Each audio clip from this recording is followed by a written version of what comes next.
Bakkan jaalala waggaatan darbee maqaa sawaame bara barootatan darbee maqaa sawaame Yesuusin waame. Obboleetti keenya siyaanee galaana mucoolii wangeela bakka bu'u ergaa baga waggaa har'aa geessanii dabarsiti. Gooftaan kan jaallatamtanii amantoonni waldaa wiirtuu Finfinnee bakka bacaqii gannaa dabartanii booqaa birraatti nagaan baatanii. Bara 2013 keessa taateewwan xixiqqoo fi gurguddoon ta'anii darbanii jiru. Taateewwan ta'an keessa muraasni hojii babal'eessuu wangeela waldoota adda addaa biyyattii keessatti argamanii akkasumas namoota dhuunfaa hojjetanii jiru.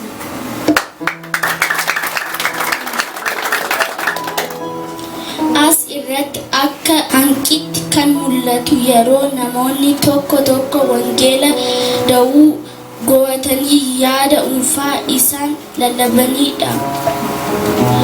Dhukkuba COVID-19 gama adda addaatiin waldoota fi amantoota irratti dhiibbaa gamaa irraan gaheera.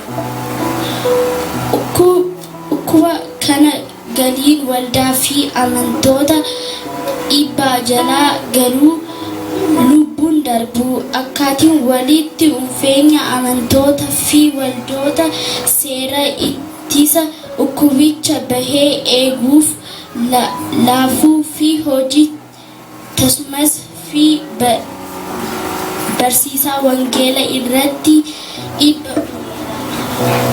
bara 2013 wantoonni hedduu ta'anii darbanii jiru.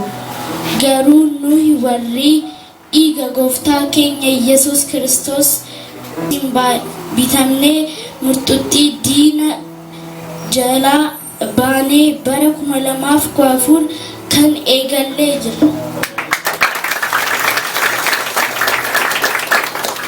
Bara 2014 bara nagaa kan eebbaa kan jaalalaa kan wangeela itti lallabamu kan dhugaa itti mul'atuu fi kan tokkummaa biyyaa tokkummaa waldoota addunyaa irra jiranii tokkummaan amantoota itti mul'atu nuuf haa ta'u.